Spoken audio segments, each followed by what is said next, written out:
you might remember Garland Nixon, friend of the show, his famous tweet now that went all around Taiwan and the mainland. He was being satirical, talking about how the Nord Stream terrorist attack, the blowing up of Nord Stream, which was done by the United States, is only the beginning as the U.S. starts to plan its plot of destruction for Taiwan. And we've talked about on this show, both together and separately, Garland and I, this idea that the United States would target TSMC. And again, this is kind of in jest, but when you think about Taiwan, when you think about how a war might be waged around it, right? How the United States sends warships, militarizing, sending troops, sending weapons to the island. When you think about what would happen during a hot conflict with China, you have to understand that TSMC is going to be right in the thick of it because the United States sees TSMC as a potential problem, not as an asset. The United States is trying so hard to wrestle away, right, the semiconductor industry from China. The problem is that most trade between Taiwan semiconductor industry around the world actually happens through the mainland. Most trade that Taiwan does, the mainland is so critical. You can't separate the two, no matter how much the collective West, the United States at the lead, tries to do so. So we've talked about, well, TSMC is a target just like Nord Stream was a target. If the United States, with the direction of the CIA, the direction of Norway, and all of these other clients that the United States has used in its proxy war with Russia to blow up Nord Stream, who's to say that TSMC is safe? That this semiconductor corporation, which is so critical not just to Taiwan's economic life, but also to the world, because semiconductors are perhaps the most valuable technology that we have today, powering our computers, our phones, our cameras. So many things are powered by semiconductor technology. It's only to say that TSMC is a target. Well, we might have been talking about it in jest or theoretically, but it seems like that the United States is actually planning to destroy TSMC just to wage war against China. And I'm going to show you why. So Seth Moulton, he's a Democrat. He's a neocon. Seth Moulton is on the Chinese Communist Party House Committee. Seth Moulton was at I believe it's called the Milken Institute, another one of these think tanks. He was speaking with Michelle Flournoy. If you remember Michelle Flournoy, she was in the running for the Defense Department Secretary of Defense position for the Defense Department. She was passed up for Lloyd Austin, former Raytheon board member, because she had too much baggage. She had history going back to the Clinton years of being a hawkish humanitarian interventionist, and she ended up being legitimately a liability for the Biden campaign. So what happened was he chose someone else. And I'm going to pull up now. Let's see where it is. Here we go. I'm going to blow up now the video. It's a TikTok video. So let me just expand it so you all can see. Let me see. I'll do this format. And here's Seth Moulton. Here's what he had to say about war with China and how TSMC is a legitimate target. Here we go. Just making it very clear to the Chinese that if you invade Taiwan, we're going to blow up TSMC. I just throw that out, not because that's necessarily the best strategy, but because it's an example. No. If you do that, you have a $2 trillion economic impact on the global economy within the first year, and you'd put manufacturing around the world at a standstill. I mean, this is a terrible idea. So that's Michelle Flournoy. Michelle Flournoy has never seen a war she doesn't like. All right. Michelle Flournoy was big in the Libya debacle. Michelle Flournoy was big in the Syria debacle. She's a staunch advocate. I'm talking about a staunch advocate, a neocon hawk for what's happening with Ukraine. She is now the top, she's now at the top of the Center for New American Security, which is one of the most hawkish think tanks right now in the world, funded by the military-industrial complex. She is not for peace, yet she is telling Seth Moulton here, you got to listen to this again. This is incredible because she is telling Seth Moulton, this is a terrible idea. You're going to destroy the world economy. I mean, forget people, forget China, forget Taiwan, forget the people, because she's not concerned about that. She's concerned about the economy, and rightfully so. And she absolutely publicly rejects what he has to say. But the fact that Seth Moulton is saying it means that this is being discussed legitimately. Making it very clear to the Chinese that if you invade Taiwan, we're going to blow up TSMC. We should make it very clear to the Chinese that if they invade Taiwan, we will blow up TSMC. First of all, what kind of military strategy is that? It reminds me of Ukraine, right? Just, blow up Nord Stream because who cares about what happens to Europe? Well, obviously, the United States doesn't care what happens to Taiwan either. The United States obviously doesn't care what happens to any country that happens to be in the middle of its wars. The United States only cares about waging war with China. And so this tech war, despite the fact that blowing up TSMC would not just escalate a tech war, it would destroy the high-tech industry worldwide, because TSMC is actually that important. It's one of the reasons why China is trying to become independent completely, because of the export bans, because of the sanctions, all of it, but also because when war actually happens, China is going to need the United States is not going to hit China mainland. It will not, because China has the military capabilities. China has the only thing that could happen is a nuclear confrontation where the United States is shooting at the Chinese mainland. And no other way. There's not going to be troop invasion, none of that. That's not going to happen. So China understands this, and China's saying, well, we're trying to become independent because these sanctions, they're trying to squeeze us. But also, look, TSMC obviously doesn't have a future if the United States has anything to say about it. So listen to the rest of this, and then we'll move on. I just throw that out not because that's necessarily the best strategy, but because I just throw that out because it's not the best strategy. It's not the best strategy, right? No. I'm not saying this because it's the best strategy. I'm saying it because we've got to look tough on China. We've got to bully China. We also have to show China, and this is what everyone in the collective West, in the United States in particular, is saying at the top. These neocon hawks, they're all saying this. We need to say, and you're going to see the Washington Post say this, we need to show China just how aggressive we are. That is what Seth Moulton is saying here, and he's backed up by powerful forces within the establishment. this is an example No, of no, no, debate. no. If you do that, No, little man. No. I'm Michelle Flournoy. I am a former Undersecretary of Defense, right? That she served that under Obama. I am the head of Center for New American Security. I actually work for the military-industrial complex, and we kind of write your policies. No. Here's what she has you to say. have a $2 trillion economic impact on the global economy within the first $2 trillion. That's what Seth Moulton and these neocons want to blow up. $2 trillion. year, and you'd put manufacturing around the world at a standstill. I mean, Yes, there would be an economic collapse, because without the semiconductor technology that TSMC is producing, you're not going to have any of the supply chains operating and working around basically all essential technology. this is a terrible idea. So there you have a war hawk telling Seth Moulton just how idiotic he is. And the fact of the matter is, though, is it doesn't matter how idiotic he is, because this is a real conversation that's happening. That doesn't come out of nowhere.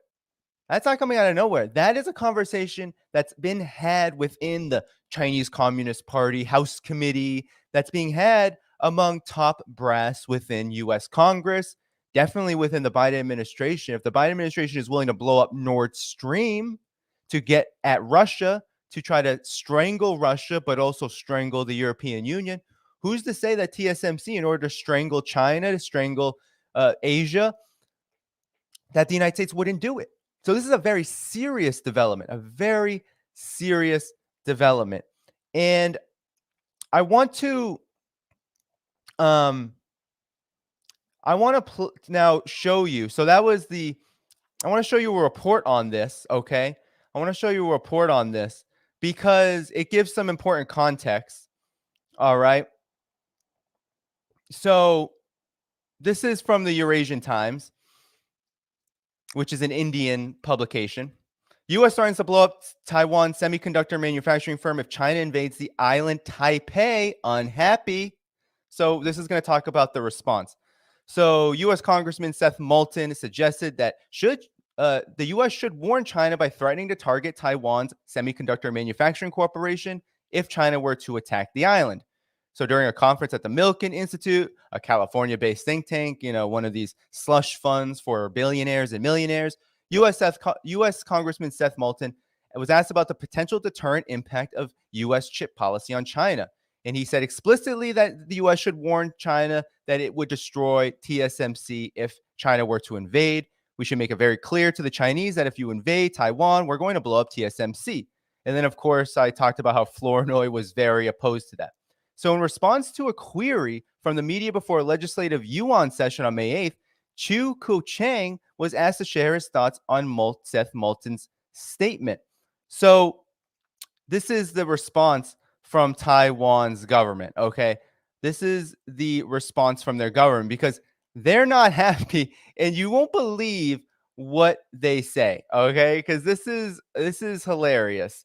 So Chu Kuo-cheng, okay, he is a representative, okay? He's a retired he's a Taiwan politician. He's part of the status quo right now. He used to serve in the Ministry of Defense, okay? So that's who he is. And he was asked about this issue. And this is what he had to say. He reiterated that Taiwan's armed forces safeguard the nation's its citizens' resources, materials, and strategic assets. He emphasized that the armed forces would not tolerate any attempt to destroy such facilities, whether intentional or not.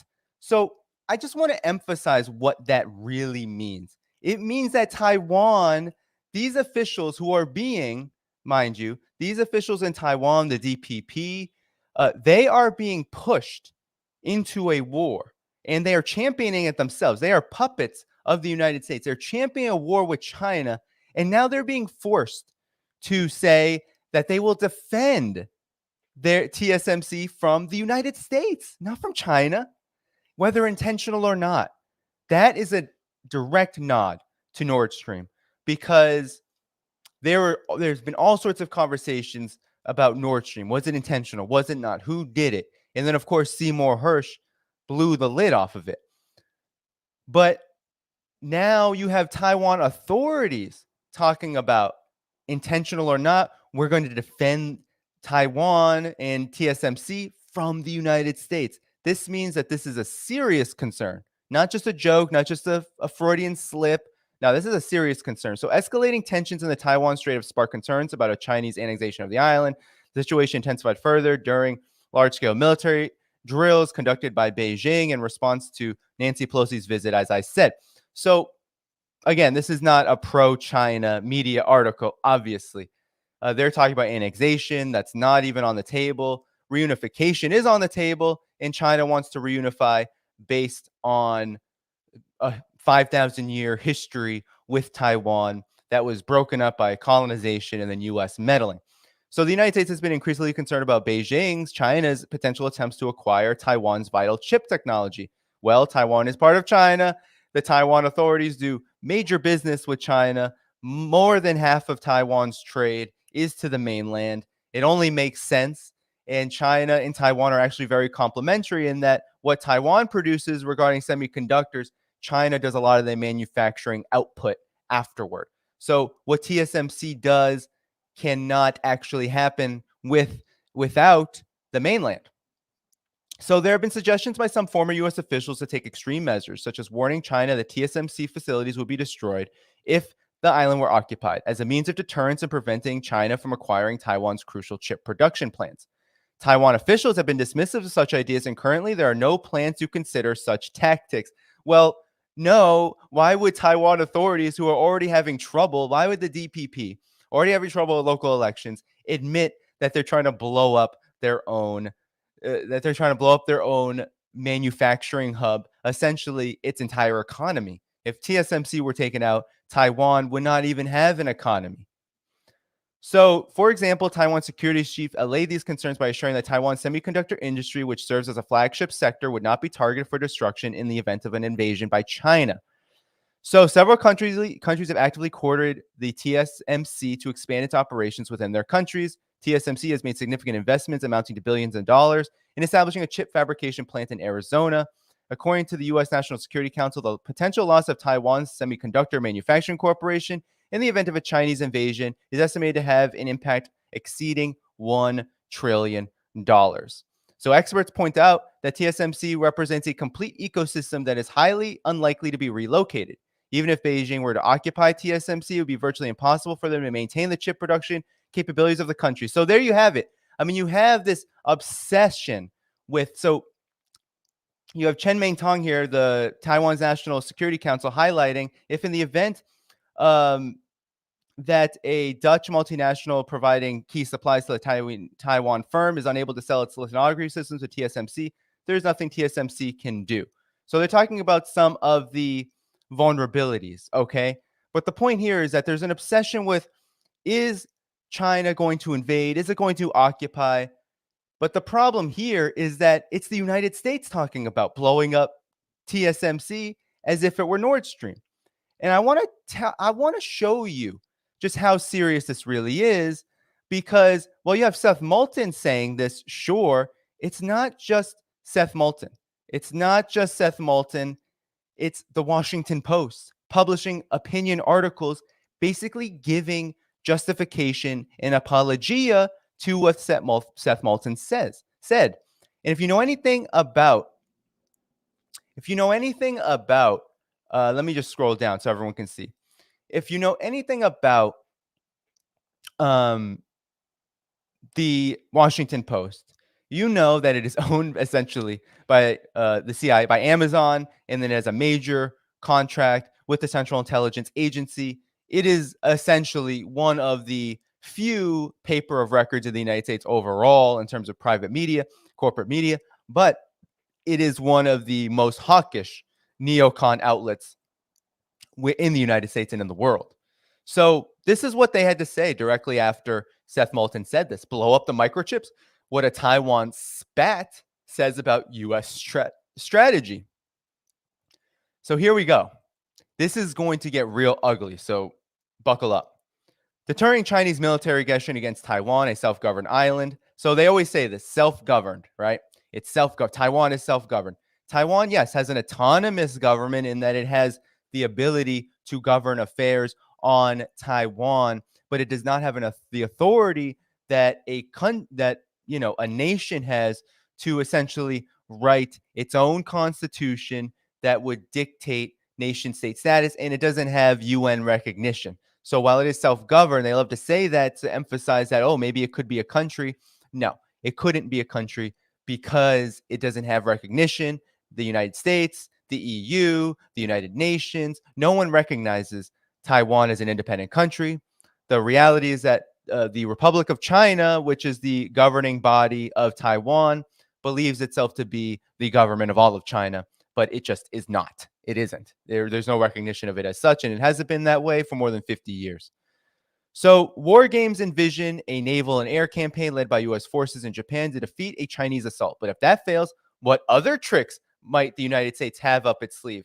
So, I mean, this is the beginning of the article. They're already talking about, well, we can do that military thing, but we might fail. So what else can we do, right? If we can't do war games, if we can't strike China the way we want, well, look at what Seth Moulton had to say. One of the Democratic Party's leading voices on defense, a member of the House Select Committee on the Chinese Communist Party, mentioned one possible option. What if Washington emphasized that a Chinese takeover would lead to the destruction of Taiwan's world-class microchip industry, specifically its flagship firm, Taiwan Semiconductor Manufacturing Corporation? China might be less likely to spill blood and treasure, Moulton suggested, to capture a broken economy and shattered technological base. So there you have it. You had not too long ago our favorite Secretary of Treasury, right? You had Biden Secretary Janet Yellen. She has said straight up that national security concerns with regard to China, with regard to Russia, take priority over economic concerns. So she has said that. She has said that when it comes to the blowback on sanctions. And this is just another iteration of this, that no, we will blow up that corporation even if it hurts the overall economy, a la Nord Stream. Anybody? Nord Stream didn't benefit the world economy. No, Europe has been devastated by what happened to Nord Stream, the U.S. destruction of Nord Stream. So, speaking at the Milken Institute, Moulton said further, one of the interesting ideas that's been floated out there for deterrence is just making it very clear that to China, if you invade Taiwan, we're going to blow up TSMC. I don't throw the, he said, I showed you, it's not a good idea necessarily. And then, of course, Flournoy basically said, shh, don't talk, little man. So on Monday, Taiwan's defense minister Chiu Ko-chang was asked about Moulton's remarks. He shot back with a warning. The defense minister said that the armed forces are responsible for defending Taiwan and its people, materials, and strategic resources. If they want to bomb this or that, the armed forces will not tolerate that kind of situation. So basically saying we'll defend ourselves from the United States. This spat is clarifying, says Jason Willick. This is Jason Willick, who is a neocon in his own right. As China's threatening activities have increased over the past decade, Washington ties to Taipei have steadily tightened, but that doesn't mean Taiwan's interests and America's will always be identical. One reason, so they're already saying this, they're already telling us that Taiwan's interests are not the U.S.'s interests. That's how you know the United States is a absolutely rabid, warmongering state. It is a neocon. It is a psychotic neocon state. Does not care about anyone else's interests but its own. One reason is the U.S. is invested in Taiwan's security, in addition to the island's crucial geographic position and free political system, is its mastery of semiconductor manufacturing. So that's one of the reasons that it's invested in Taiwan.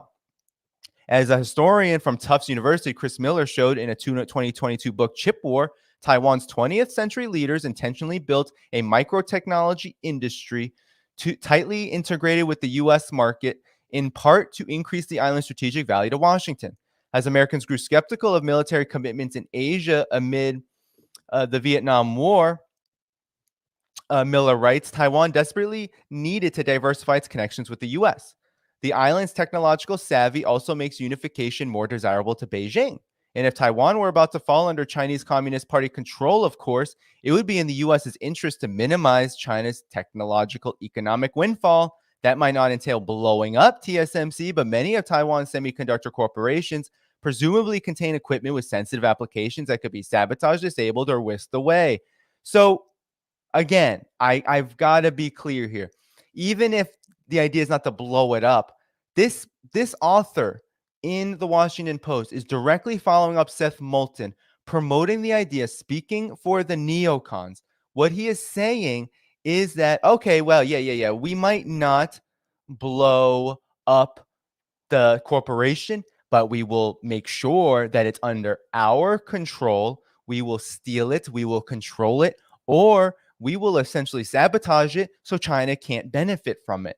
Essentially, this tech war is about war. It's not about economics. If this were about economics, the United States would be not trying to sabotage or destroy these crown jewels in Asia. It would be trying to do business fairly. It would be trying to compete with China around business that TSMC does, but it cannot do that. So it only has the war option.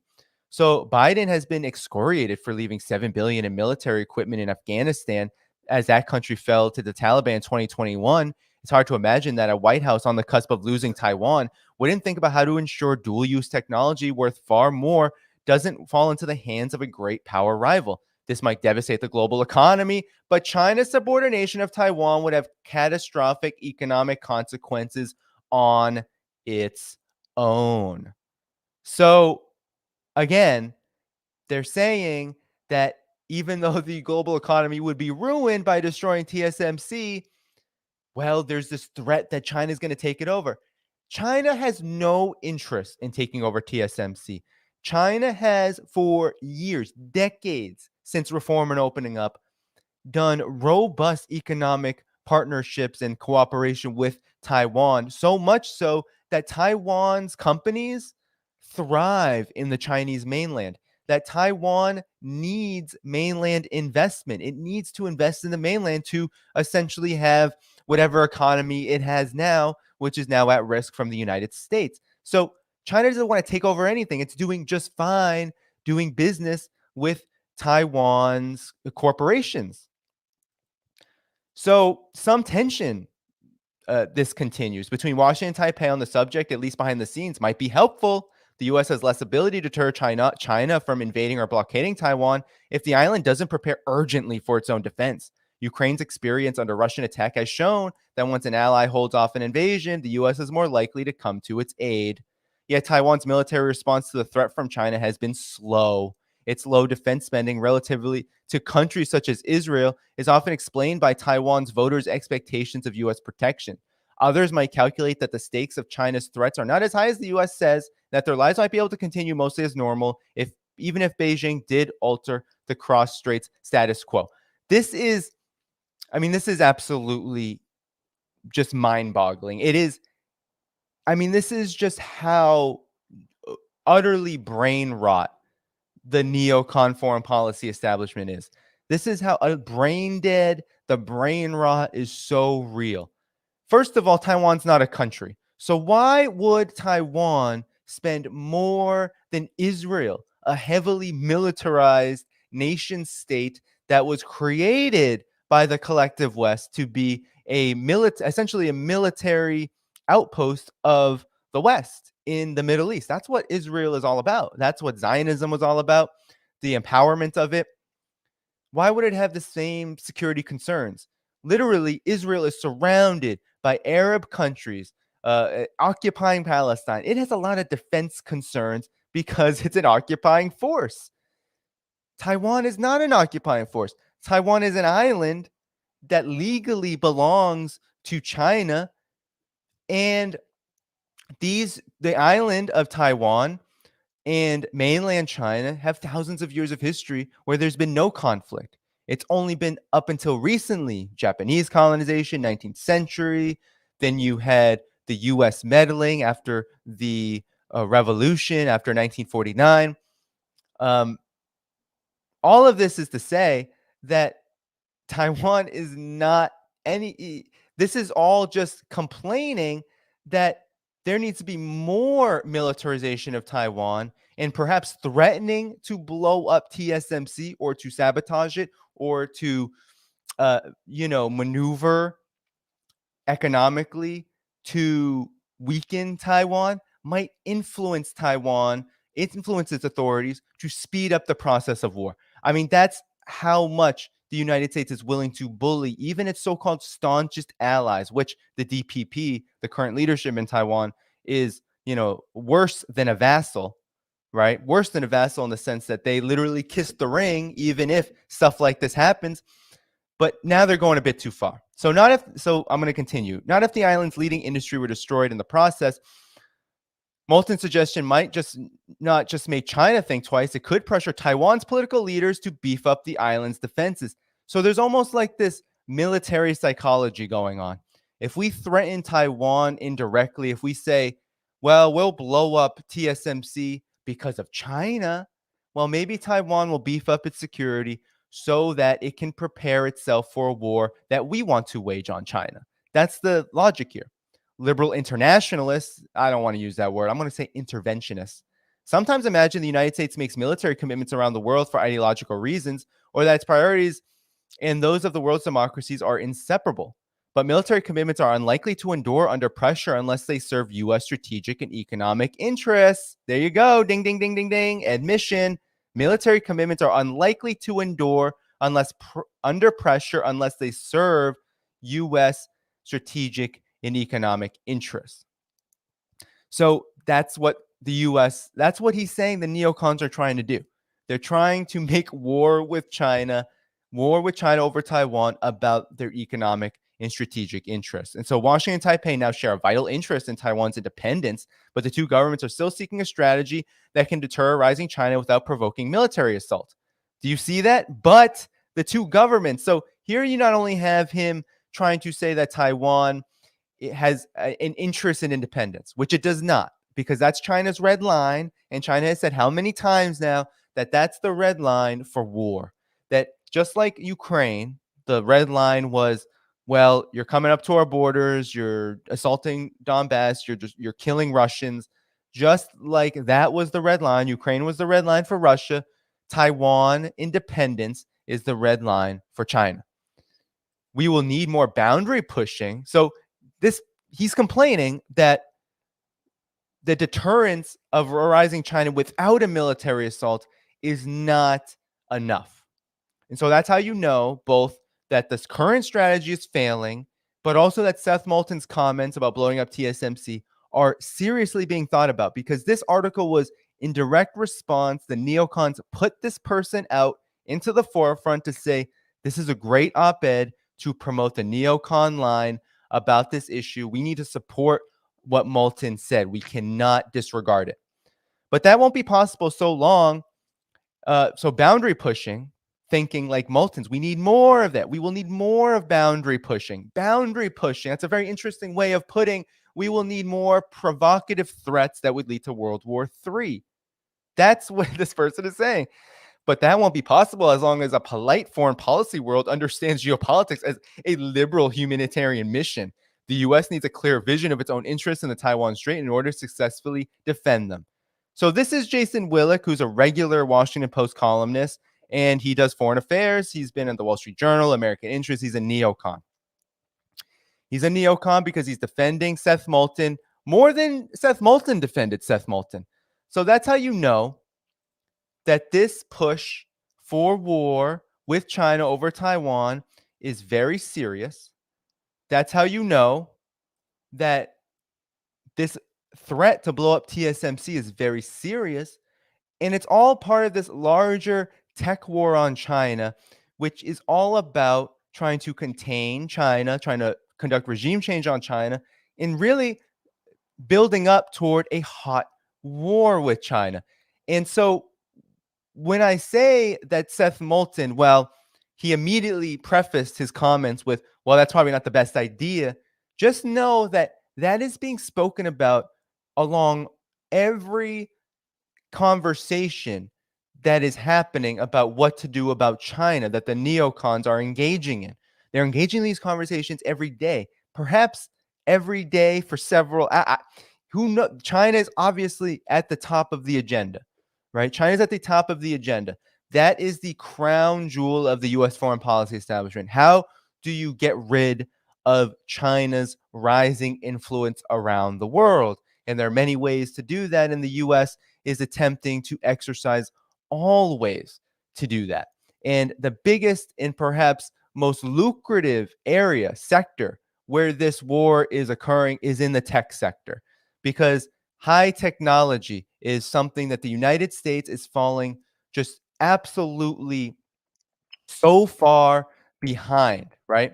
The Australian Strategic Policy Institute, you might remember them from the Uyghur issue, right? And they actually talked about how China has surpassed the United States in most of the key industries, okay? So they have a critical technology tracker. I'm just going to show you this really quick, because part of the reason why there's so much aggression, and again, the ASPI, the Australian Strategic Policy Institute, is literally funded by the military-industrial complex, the Australian Defense Department, and the U.S. Defense Department.